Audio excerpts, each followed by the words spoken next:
agtultuloy a panagpangato ti presyo ti petrolyo. Posible nga inton bigat, wenno ti sumarunungal daw, maipakaten ti panagpangato ti plete, kadagiti provincial bus. Iti biyahe ti Abra, agturong ti Cubao, 180 pesos aging 200 pesos, iti kumatwan ti plete, iti daytoy a bus company.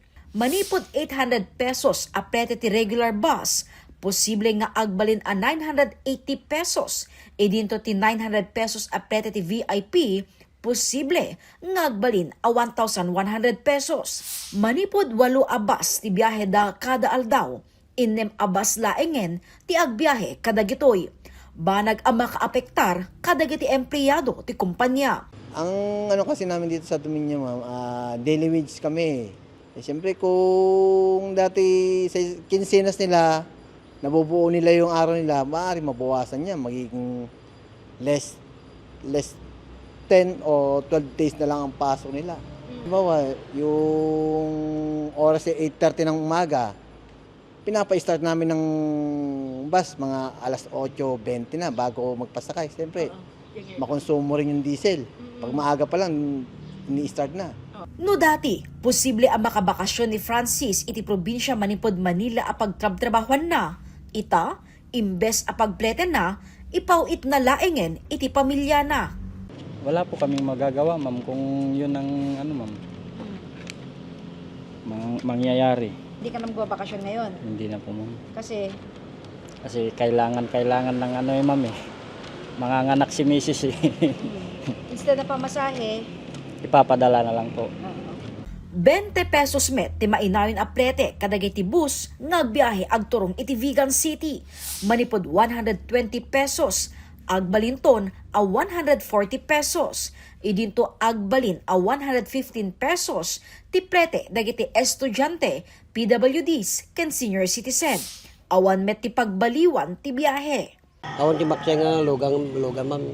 Yusim na tanga biyay ma'am. Kada 40 minutes ma'am ti palubos.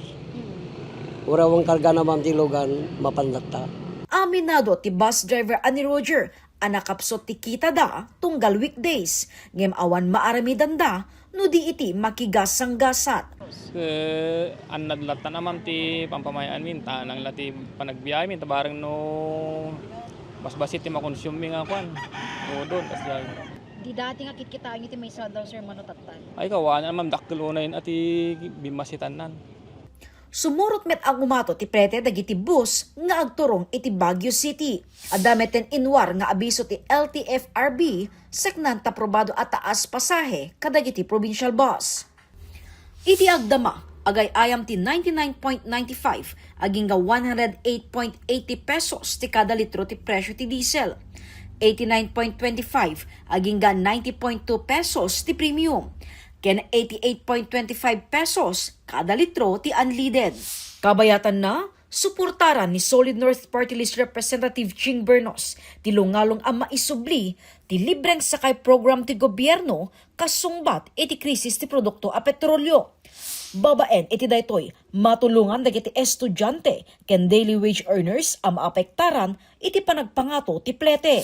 Mismo ani Acting Transportation Secretary Giovanni Lopez tinangkid daw iti panangusar ti maysa a bilyon a pesos nga alokasyon iti 2026 General Appropriations Act para iti service contracting program para iti panakaypatungpal ti nasao a programa. Jessica Boreta, Balitang Solid North.